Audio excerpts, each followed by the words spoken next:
Let's do Whether it. your beer is in a bottle, can, or glass, kick back and relax. It's better on draft. Whether your beer is in a bottle, can, or glass, kick back and relax. It's better on draft. Whether your beer is in a Episode 280 Better on Draft Podcast. My name is Ken. Thank you so much for joining us. I appreciate it. As we are, we had a guest, had a scheduling conflict once again. Common theme here, but don't worry. We are still going to have a great show talking about the news tonight. I myself am drinking. I needed a little bit of caffeine, so I got myself a nice little hop tea, the black tea, as well as, honest to God, folks, after being sober since September, having had a drink and trying all of these amazing NA beers, this is easily one of my favorite, probably beers, period. And that is the Hoppy Amber. Coming out of Brooklyn Brewery. It's not hoppy as you would think, like that bitter kick you in the face. I actually talked about it on our TikTok, which you can go follow. That's at Better on Draft on TikTok. So that is what I am drinking. Dan, what do you got? You know, I'm hanging out with you with the NAs tonight. I picked up some more of this Bravis Peanut Butter Dark. Honestly, you know, it is one of my favorite beers currently right now, too. And it being an NA is actually pretty impressive. What's so crazy, Dan, is that when you first met me, you got me into beer itself, and then I got you into craft beer, and now I got you into NA beer. It is kind of nuts how that worked out, isn't it? It's I think you're just following in my my shadow, and I appreciate it. It might be. Rob, what do you got over there? For some reason I was expecting you to say, speaking of shadows, but let's not go into that. Oh, Jesus. Hey, thank you. Happy Black History Month, Rob. I'm about to say, you can't do that shit. It's Black History Month. So I am also with you right now. Hey, it's 7. This is what's happening. I've got a NA beer as well. I am drinking Untitled Arts S'mores Dark Brew. But I also have a regular beer as well, which just got released from Eastern Market Brewing Company. It's their Poonsky Beer. Oh, nice. Which pretty much it is I believe it's a blonde ale that they pretty much brewed with a bunch of Poonskys. And if you don't know what a Poonsky is, it's basically a very caloric and high cholesterol donut, thanks to the Polish community. We've got, obviously, Poonskys roll hand in hand with Fat Tuesday, the day before Ash Wednesday. I don't know what days that are this year. March 1st. Thank you, Dan. Yes, sir. So that is the reason why Poonskys are a huge caloric thing, is it's just supposed to be your treat before you do something for Lent, usually giving up alcohol or some type of vice that a lot of people do. For me, I am not going to be giving up alcohol for Lent, that's for sure, as I will be making my triumphant return, I think, to the business of alcohol come the Winter Beer Fest here in a few weeks, which I am excited for. But as we go over and we talk about the news, I have a little bit of a fun article that I found on some random website, which of course this is how I get my news, but this is probably somewhere where Dan knows. Dan, where is Iosco County? Shit, I don't know. Iosco? Iosco, that's I-O-S-C-O. So it's definitely an up north county, that's for sure. But they gave us the list of the 10 best IPAs in Michigan. Their list is solely based on the top beers rated on Beer Advocate. So I wanted to see if you guys, while we're waiting, because Nick's going to be popping on here soon, if you guys could figure out what the top 10 IPAs are from the state of Michigan. Some of them are so obvious it's stupid, and some of them there's a little bit of fun to it. But I'll let Dan go first, just because, give him the softball. So these are Michigan-based IPAs, if I heard correctly? Michigan brewery IPAs based solely on Beer Advocate rankings. Okay, I'm going to say Norm's Raggedy Ass IPA. That is not on the list. I was hoping you'd get the real big softball, but then do I get a mulligan here? Yeah, I'll give you a mulligan. It's got to be Bell's Two Hearted. That's number 6 on the list. Apparently, well, Jesus! Wow. 6th best IPA, and you'll understand a little bit more as we go into what the top 5 are. But Rob, what about you? Do you have a top 5 or a top 10 IPA from Michigan? I mean, I generally don't care about too many IPAs. And I guess for those who I just looked up where this county is, it is just east of West Branch, above the Thumb. So, and for all of our golfing friends, they know where West Branch is. Top 10 IPAs, Michigan. I'm gonna say, oh geez, what the hell is Shorts' IPA? I don't know about Shorts. We'll go with Charlotte Street's All Day IPA. All right, Charlotte Street. I'm looking, and no, there is Charlotte Street representation on the list, but it is not All Day. I'll give you your mulligan because obviously we gave Dan one. You can tell we're big IPA drinkers. I know. This is probably where we need Wendy the most. Right. Our big blind spot. Jeez. I mean, you could try a different brewery too, but yeah, that's what I'm trying to think of, a different brewery, and I was trying to think. Let's go with Black Rock's 51K. Nope, we are not very good at top IPAs. Dan, do you want to give another shot? I'm trying to think of another IPA for Michigan, and I'm struggling right now. I'm not even going to lie. There's a couple of big ones you guys are just not even thinking about, and it's kind of sad. Well, tell us how much we drink. I think I just thought of it, though. Is it M43? M43 is going to be one of them. That's the number 2. What about, is Strawberry M43 number 1? Because I'm out of, that's it. That's all I got. There is another variant, though, of M43 on the top 10, and that is the double dry hopped M43 coming in at number 7. What the hell is number 1? It's not Detroit Hip Hops, is it? It is not Detroit Hip Hops. There is a top beer that is very, very local to Metro Detroit that you guys aren't thinking of. It has a lot of rice in it. Maybe you might think double the rice of a normal IPA. I know. I see what you got there. I'll leave that one for Dan. Since you did say that there was one from Charlotte Street, I just remembered about the one that you would actually be able to tolerate, Ken, and that's Centennial. That is incorrect. No.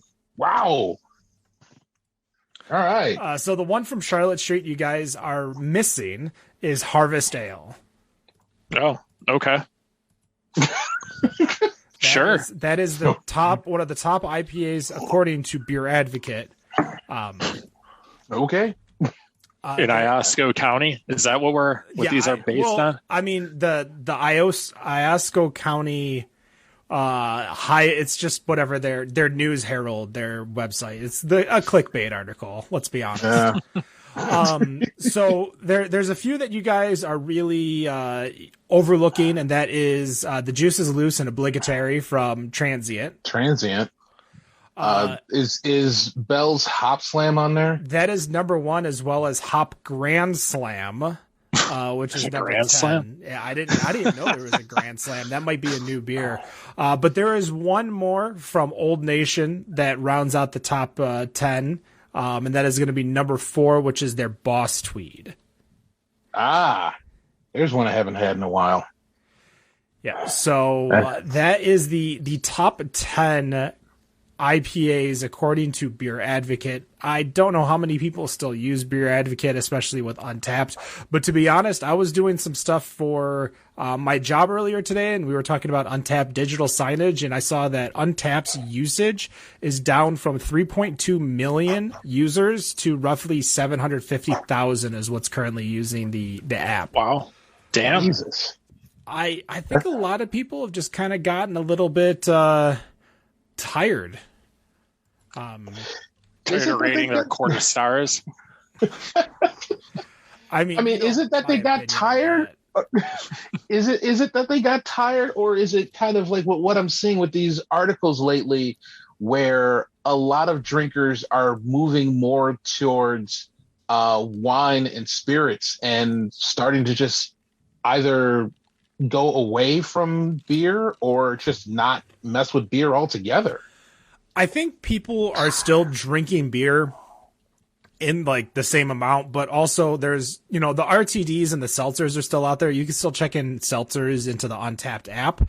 But people aren't just giving up beer fully. Like they're still going to drink it, but now they're not, checking it in. They're not, and maybe it's because they're not going to so many breweries anymore, with COVID still, floating its ugly head, people still aren't going out, and, you can only check in Untapped from home so often before you just kind of get bored of it. Cause that's the whole thing is you go to a brewery, you get a flight of 6 and you rate every single one like you're a professional beer rater. Yeah. Yeah, that's fair.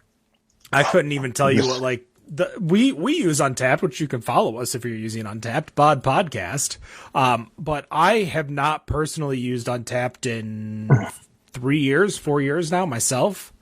The only time, I don't know about you guys, the only time I'm ever even on there is to find out what's on tap at a brewery or a bar if they use Untapped for their menus. It's literally the only reason I ever go on there these days. I feel like a lot of people are probably the same. I use it to check the ABV for all the beer bars that don't put the ABV on the tap list or can list or anything like that. And I'm trying to figure out, planning ahead so I'm not buying like a giant, 16-ounce pour of Goose Island Bourbon County and getting drunk.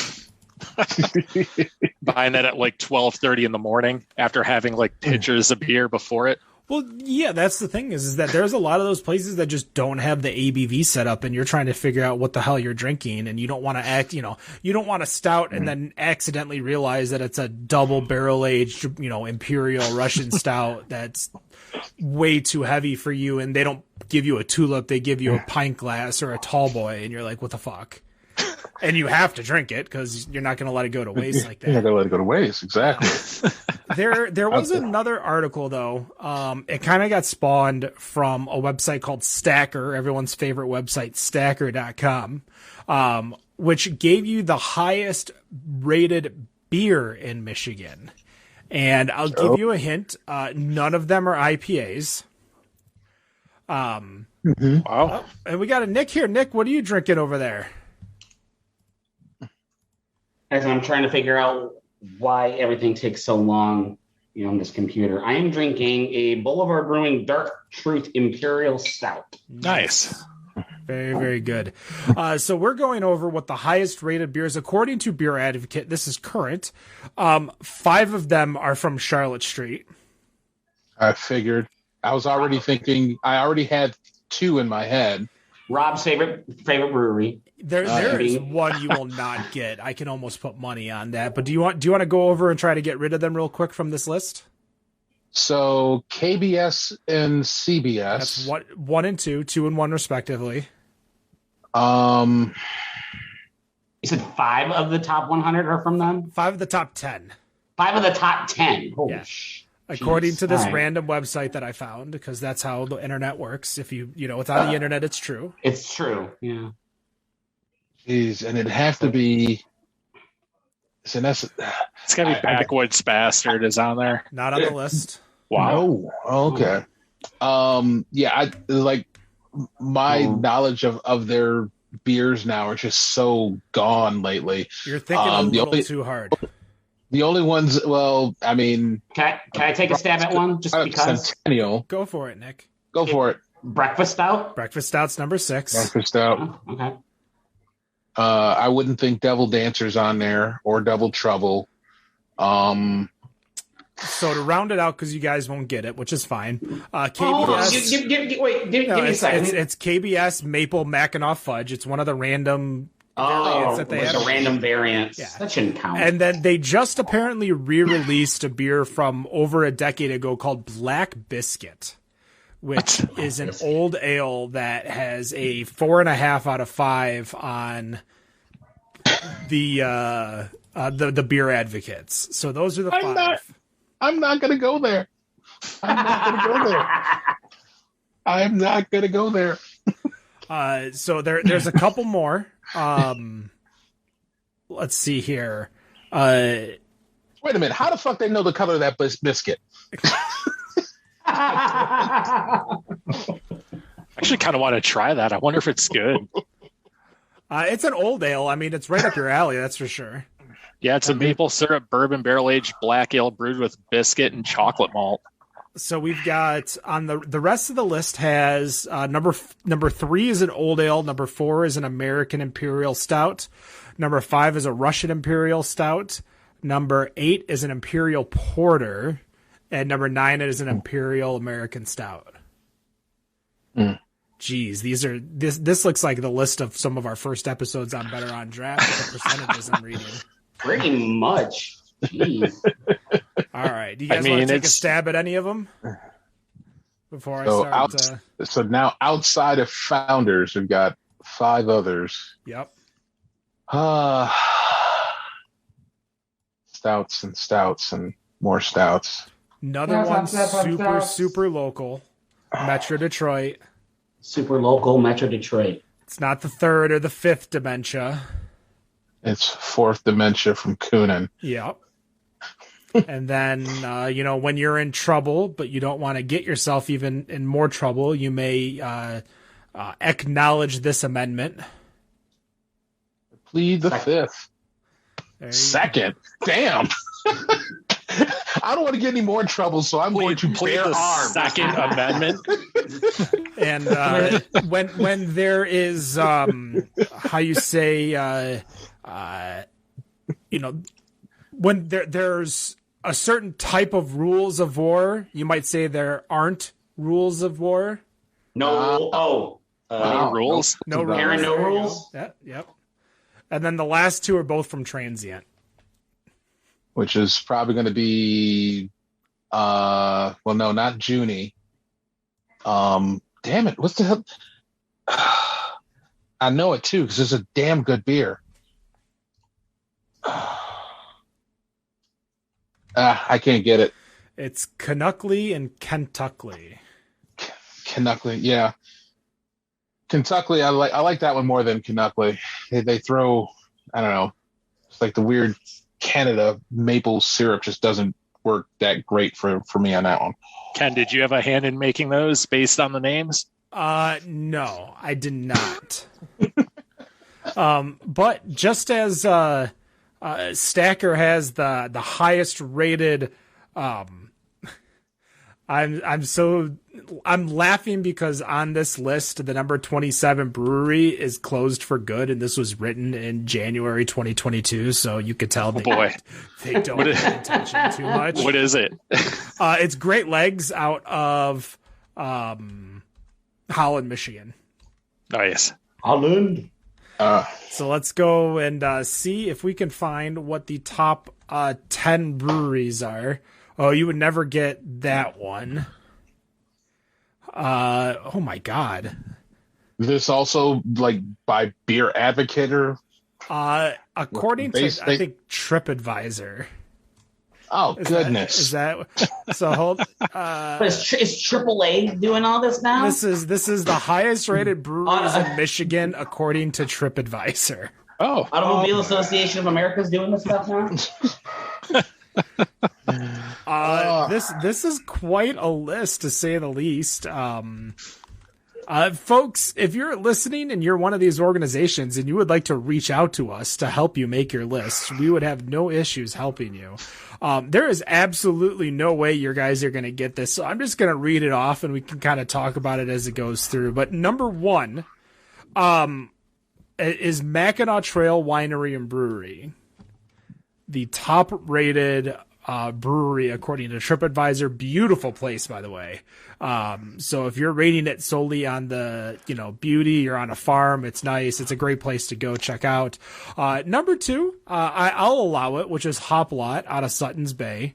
Great places if you've never gone. They got the igloos in the winter, and then they had like igloos like before COVID. Igloos before igloos were cool. Yeah, but you got to go there when they open, because if you don't, you won't get in. It is one of those places that will be packed. There will be people like literally waiting in the street of the main road that goes up Sutton's Bay. Waiting. So number 3 is Sheboygan Brewing. That's an interesting pick. to say the least. It's just kind of there. No offense to Sheboygan, but number 4 is Baffin. See, now that, with this list, I don't know. It just kind of feels like, no, I get it now. I get it. Because here's the thing. It's like with Tripadvisor, we're talking about breweries rated by people who are going on trips and vacations. That's people who are going on Tripadvisor. So, well, that too. But I guess looking at, in my mind, where these locations are, they are a little bit touristy. I mean, other than having the water, I don't know what's touristy about St. Clair Shores, but... Well, I mean, the Nautical Mile is a nice place to go for, bar hopping if you want to go bar hopping. Plus, St. Clair Shores has got 4 breweries now, so... but the amount of reviews that it showed like less than 10 reviews. But number 5, to follow your trend, though, is Burnt Marshmallow, which is a great place to go if you've never gone. Number 6, RIP River Rouge Brewing. Number 7, great place for scenery. My favorite part is that on this list it says address not available, but it's the Round Barn Estate. Number 8 is Arclight out of Water Levette. Number 9, Big Blake Brewing, so we got another Holland brewery there. And number 10 is Watermark out of Stevensville. Yeah, definitely traveling type of places that they picked. Yeah. Bloom Meadworks is number 11. That's out of Ann Arbor. Greenbush, so that's right off 94. New Holland, which is in Holland, Michigan. North Pier in Benton Harbor. Right Brain in Traverse City. Transient in Bridgman. Gray Line in... That's probably one of the first, that's off the beaten path breweries. Right. Yeah. It's I'm scrolling up just to see if there's any others that are currently closed. Just because it's funny to me that not that they're closed, but that they're on the list. Old Nation not on this list, which is quite interesting because that's definitely people go to that brewery to go to the brewery, but again, who goes to Tripadvisor after they go to Old Nation? Right, we're sitting here talking about people who are less people using Untapped. Who's going to go to Tripadvisor to put in brewery reviews? I'm surprised I don't see Big Buck or anything off of Grayling. Is the Big Buck up north still open? Yep. Nice. I just saw something about it just recently. We had Doug on the show a couple of years ago. He came down to talk to us about it. They talked about the transfer of power from when Auburn Hills closed to the new owners. Apparently, there used to be a Big Buck in Grand Rapids, I think, too, and another one in Texas. Obviously, those all closed a while ago. But yeah, those are all of the very interesting amount of information. But yeah, it's very... The article, you could tell, it almost feels like it was put together by someone who just grabbed a list, grabbed a bunch of quotes from the websites, and then posted it. Yeah, absolutely. Nobody local wrote this article, but I will, if I can find out who wrote it, I'll make sure to tag them on this link so then they can hear us ripping them a little bit. I mean, if you're going to be that lazy and put 2 closed breweries who've been closed for a while on your list, I will. Doesn't Tripadvisor say if something's closed though too? I thought they do. I thought they did too. I mean, it doesn't make for a very good Tripadvising site if you're telling people to go to a place that's closed. And actually, I was scrolling. I found the list on my site and started looking at the list.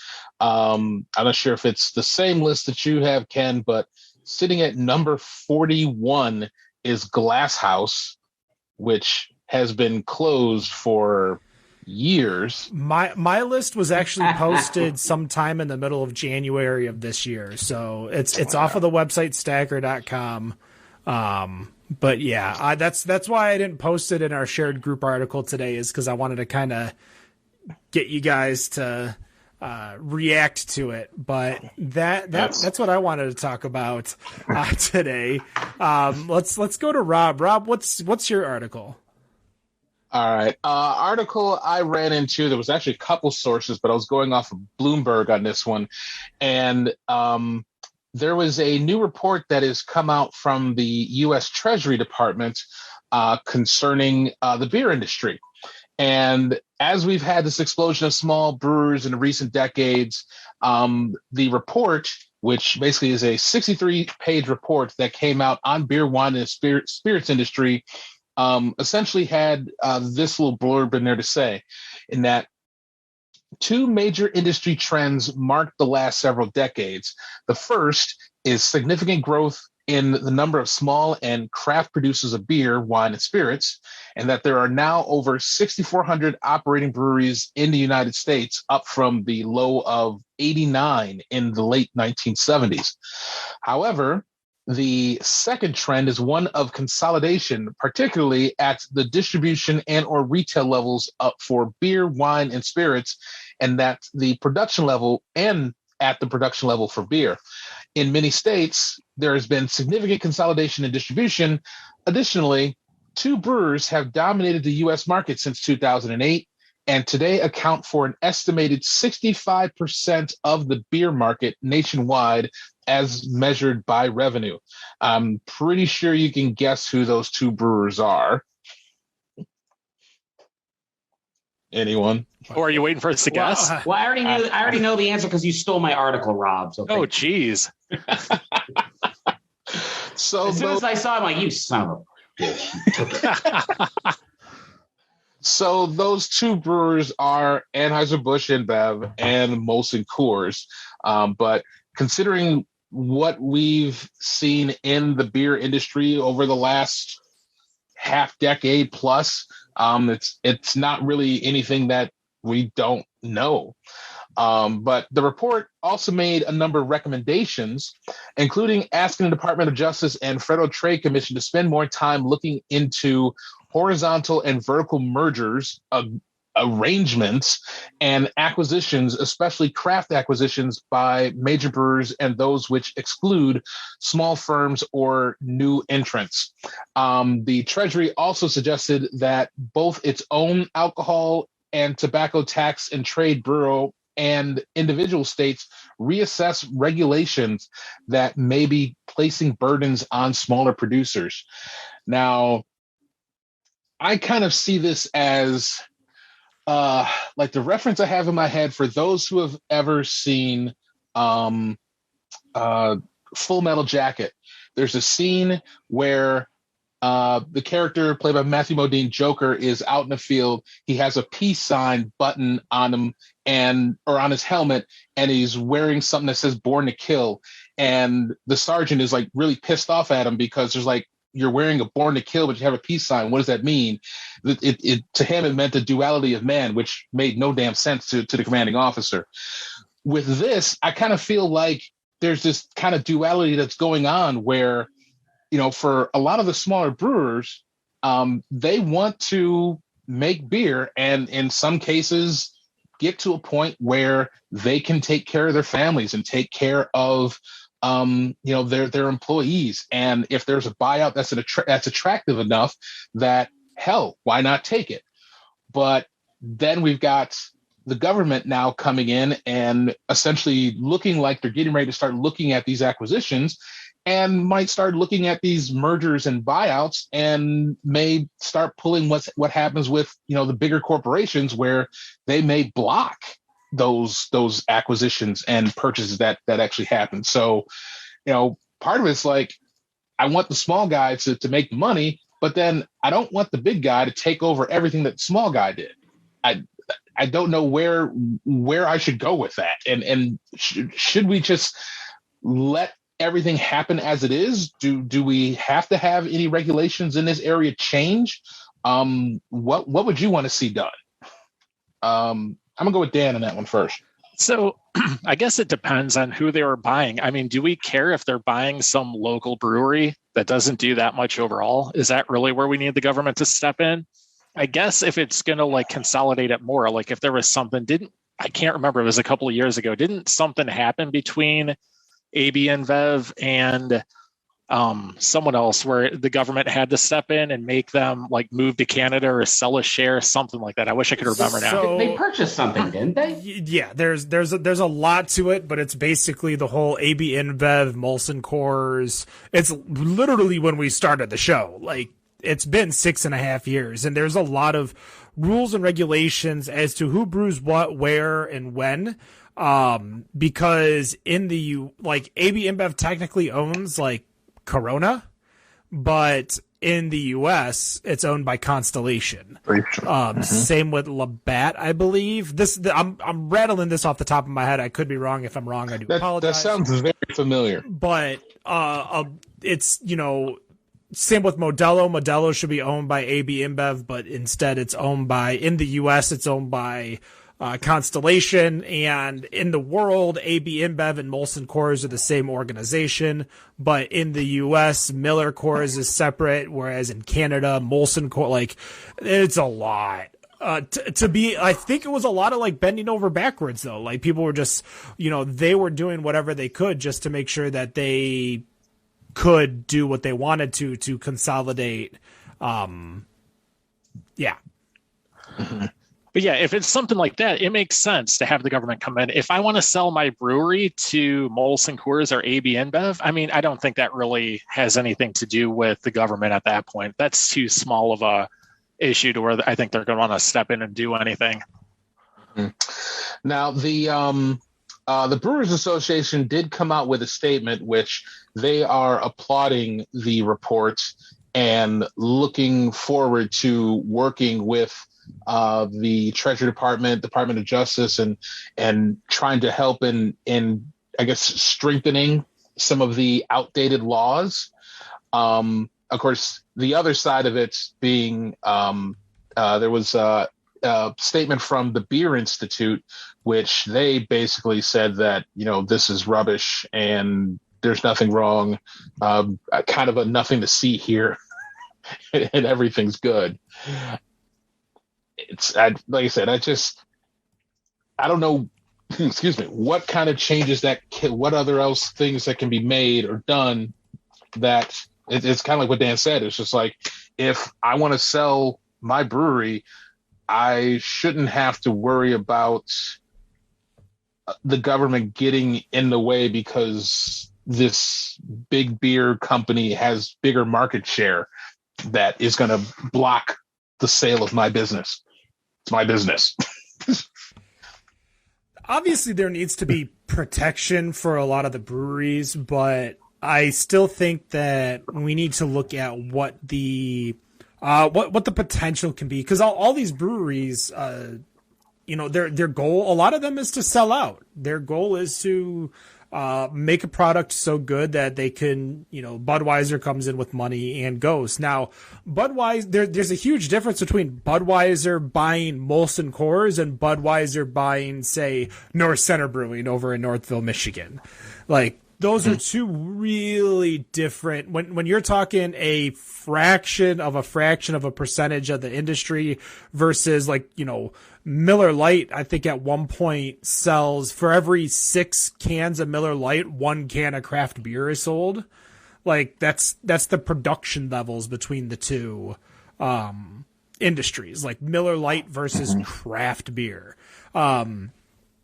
So when you're buying that, and of course you have, when you're getting into the Miller, you got, Miller Coors, of course you got all the High Life, the MGD, the Coors Banquet, Coors Light, all the malt liquor type brands that are under it that I don't know who owns what these days. But when you're trying to buy that much, that's just so different than, consolidating a handful of breweries. Like when Budweiser bought Elysian, that was nothing. Like, Goose Island was definitely a pretty penny in comparison to the craft beer industry, but now, like, we're gonna need protections just so, like, that sale of Miller Bud Coors should never have happened, in my opinion. I am way pro free market on a lot of things, but that just seems very bad for the industry because, they control a lot more than just the beer itself. They control the production of, not production, distribution. You know, they kind of a little bit of the tiers. Yeah, control. As much as they don't own it, they control a lot of it because they can wave their brand around and be like, well, you know, if you don't, sell our brand, which of course we just talked about how for every can of craft beer, I sell 6 Miller Lights. If you're not selling my product and you're not putting my product on the shelf, then people aren't going to come to your place. And sure, someone like Zatuna Liquor is going to need that because as much as they have all that craft beer, they're still selling, you know, Budweiser out the door like it's nothing, like it's water, like people need it. Mm-hmm. But somewhere like 8 Degrees is okay without it. But when the distributor has control over what you're buying and now you can get, say, a major craft brand like Great Lakes Brewing, that's probably a nice big one from out of state. And you can't get that here. And now you're hurting them because you won't sell Miller Lite, even though your store is not a store that should be, you know, wants to sell it. Right. Very fair. I don't know. Nick, you got anything? I'm so weird when it comes to like free market capitalism because I'm really for it. But in the same sense, I see the things that happen and I'm like, that's not good for the market. Nick, sorry, go on. No, you're good. You're good. So a little bit of old, sad news. I believe it was announced this week. The oldest pub in England. It's supposedly the oldest pub in England. It's at least been made not publicly acknowledged by Guinness World Records as one of the oldest pubs in the world. Definitely the oldest in England. It's called Ye Olde Fighting Cocks, not homage to the University of South Carolina as the Gamecocks, but Ye Olde Fighting Cocks, which has origins back to the 8th century, has unfortunately closed, citing COVID-19 as the reason why it has closed. Now, interestingly enough, and I saw a couple of different news sources report this, especially in England, the BBC and as well as Sky News, which is, I guess you can call it like the NBC News of England. The Brits are actually turning away from beer and going more towards wine and spirits. They are reporting that in 2021, almost 1.5 billion fewer pints were sold in Britain alone than in 2019 prior to the pandemic starting. That equates by revenue sale, just in sales, about 38% less than what they were back then. That is about 5.7 billion British pounds sterling, which you guys can figure out the exchange rate or so.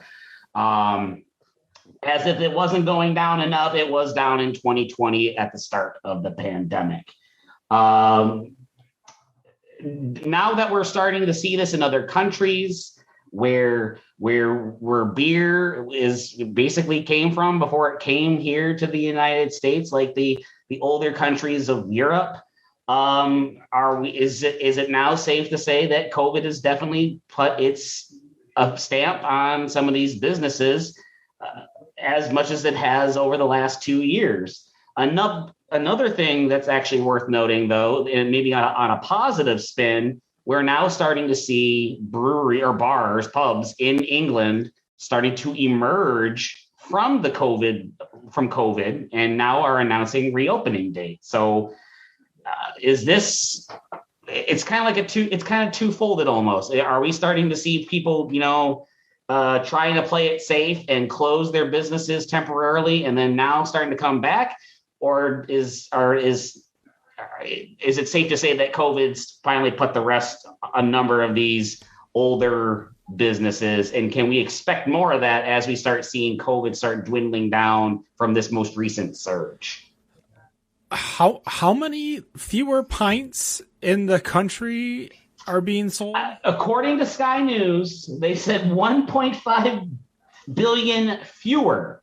pints in 2021 than compared to 2019. That is according to the British Beer and Pub Association. And that's they feel that way because people are drinking spirits and wine. It's I'm guessing if you kind of mix in, we don't know what the lockdown restrictions were at the very beginning of the pandemic, but they said that people were staying home and sticking with spirits and wine as opposed to going, to the local bar, local pub, and getting a beer instead. So they are opting for spirits and wine rather than going the traditional beer in this case.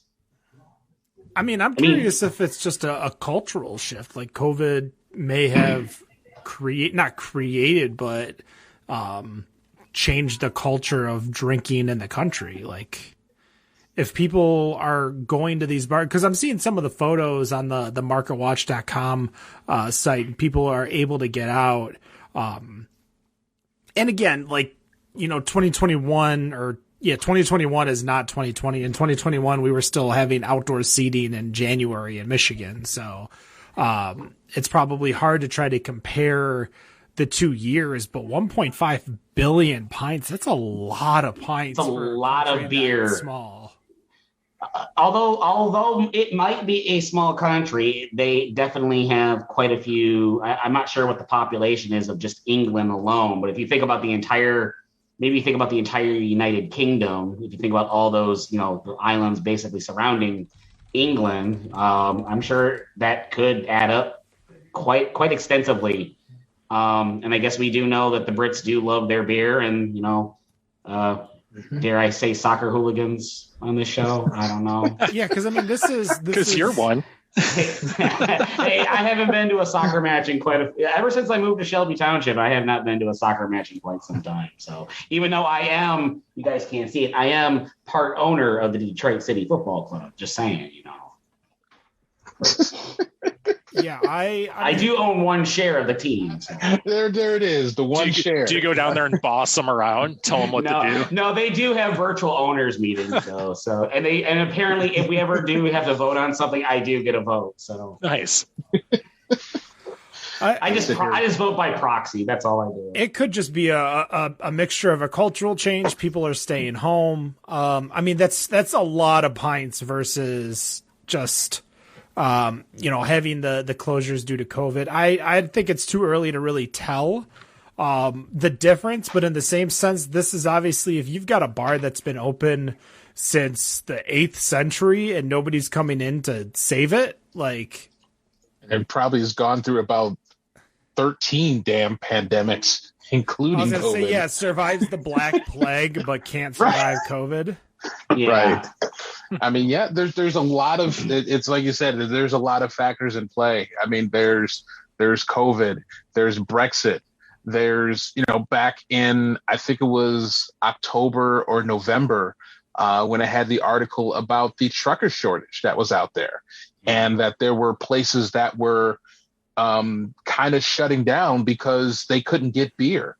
So when you look at bars and breweries, or not breweries, but when bars are not able to stock up on beer, people are going to look for alternatives, and maybe those people switched to wine and spirits and said, "Hey, I'm getting better bang for my buck, and if beer comes back, hey, I've got wine and I've got spirits now. I don't need to go back." So there's too much that could be. The factors that could be going on out there, and that sucks, because that's like what is it, like, what was it, 1 point what billion? 1.5 billion. 1.5 billion, and you're talking about a pint. You're talking about 31 trillion ounces of beer that is not getting poured. So there is in the Facebook post that they made, it sounds like there was also issues even prior to COVID hitting. It says, before the pandemic hit, the escalating business rates and taxations we were managing meant trading conditions were extremely tough, but we were able to survive, and we're following an exciting 5-year plan, and we were hopeful for the future. So, when you're using the word survive, that means that you weren't You weren't certainly doing not so thriving. hot at yeah. I mean, you're just sitting there holding on to the cliff. So just to add a little bit more to the a little bit about the actual pub itself, they do claim that they have been in business since the year 793. So they have survived a number of pandemics prior to the current one that we're currently living in. And I just did a little bit of math just now based on what I just read. Based on 2019's estimate, there are currently just shy of 56.3 million people in England alone. Assume maybe about 20-something million of them don't drink, or their kids, or their, whatever. So assume 30 million of them are able to drink. You take the 1.5 billion pints divided by 30 million, that's 50 pints per person.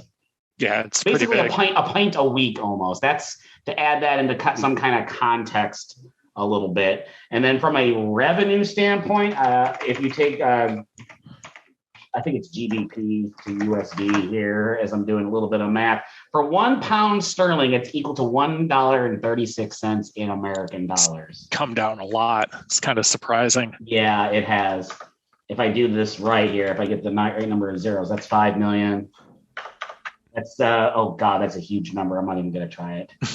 Hold on. Let's just say 7 trillion. Count those commas.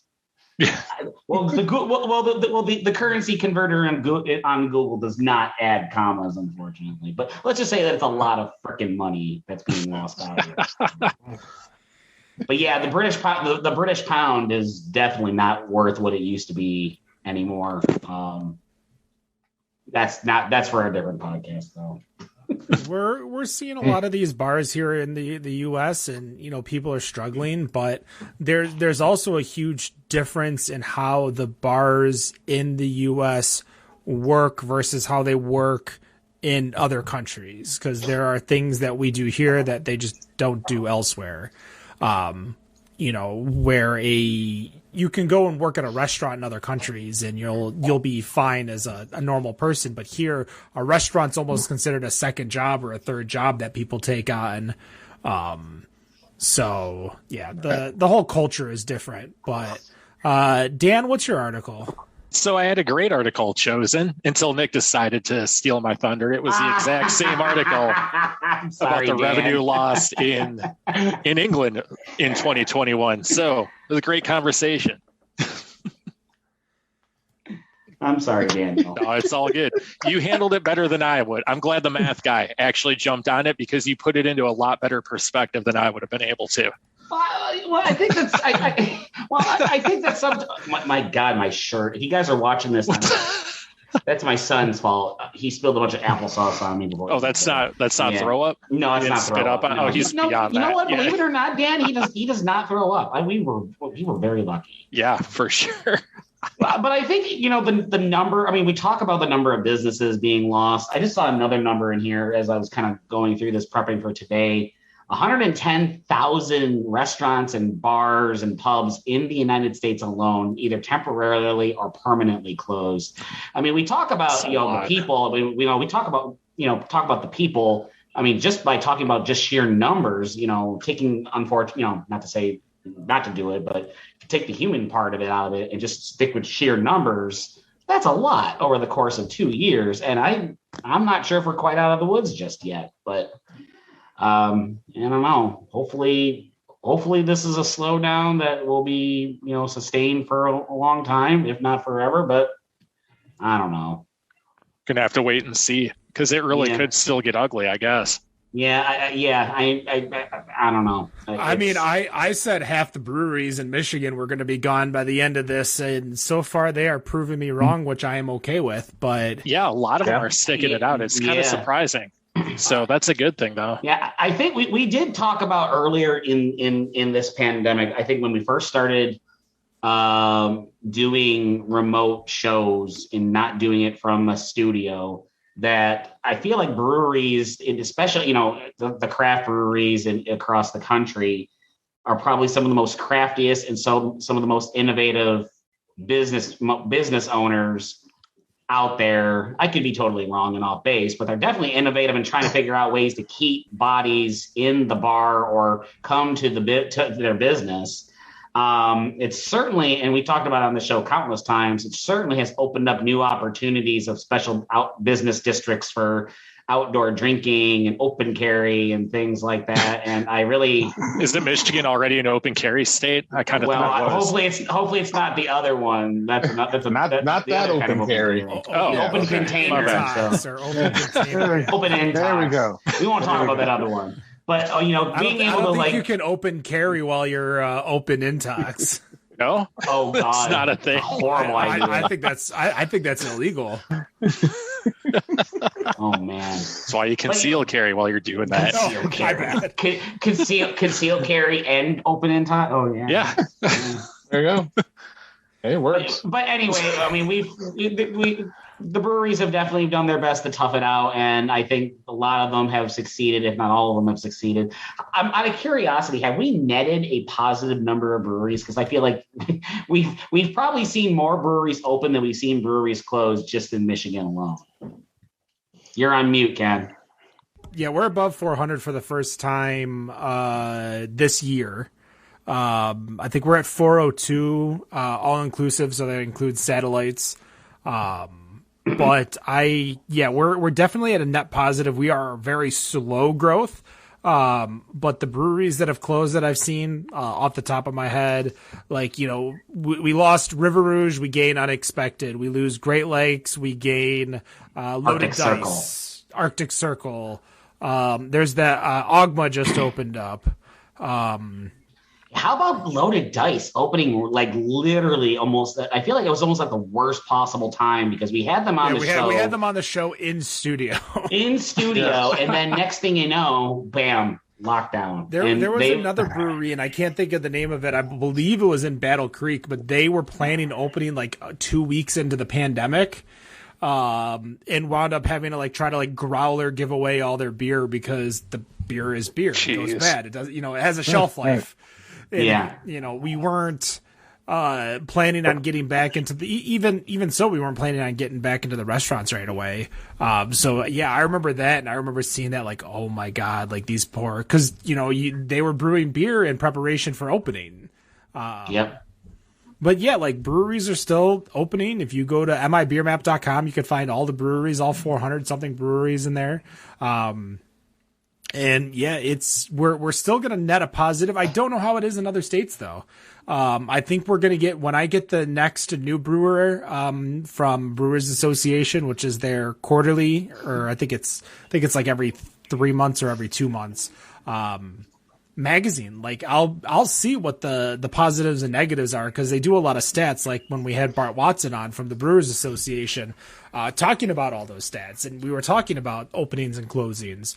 We're going to see a lot of, not a lot of, I shouldn't say a lot, but more than normal consolidation. I think some breweries like Northern Oak, which sold, I think because it's a ready-to-go brewery, that a lot of places, people that didn't want to open up a brewery because it's a lot of work, now have a brewery ready to go. You have a person that's going to sell the brewery, and as much as we're not netting or we're not losing or gaining any breweries because one person sells, one person buys, that is still a lost business.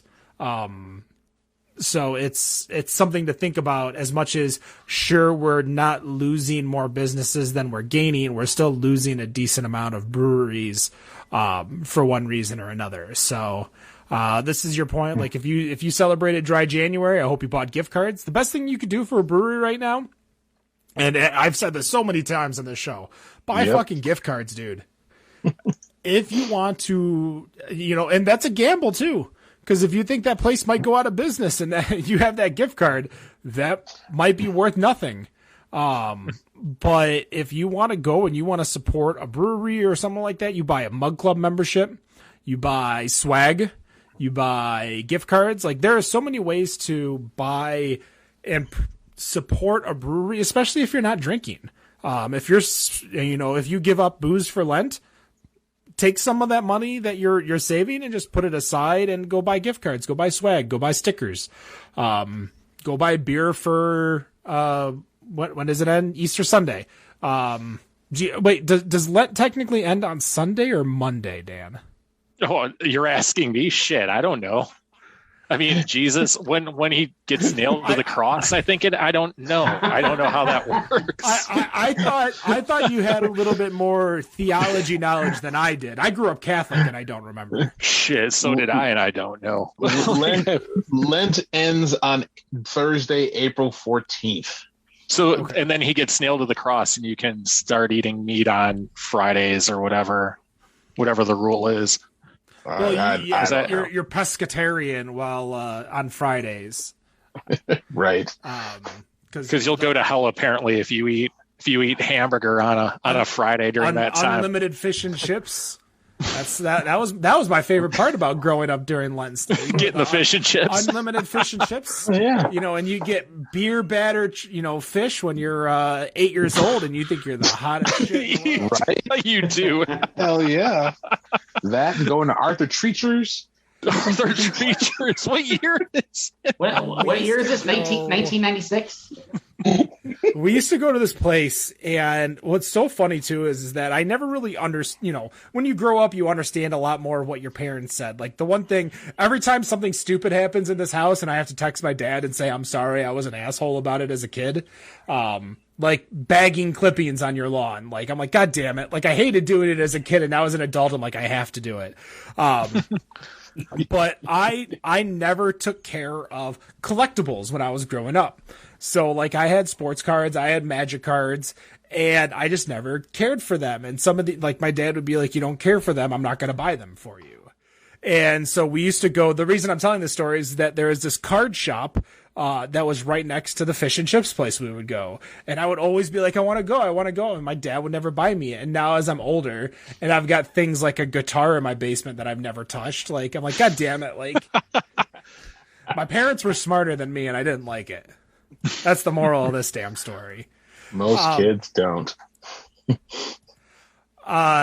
So we have, just so you guys know, the March Draftness. We're bringing it back this year.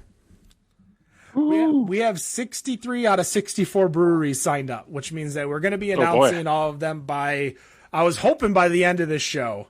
But I haven't had a chance to check any of the social medias.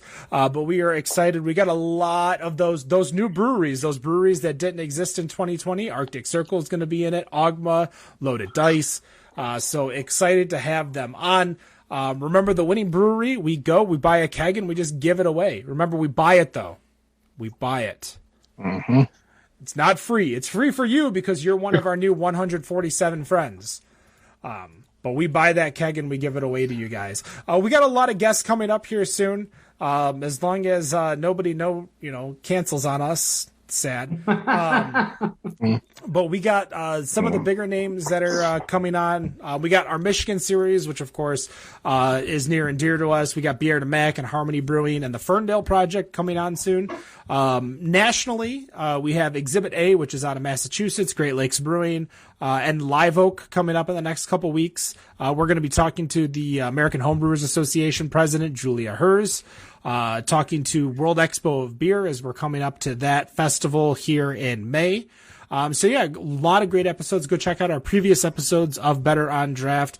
Find us on all of our socials. That's Instagram, Facebook, and Twitter at Better on Draft. Again, as I mentioned, Untapped Bod Podcast.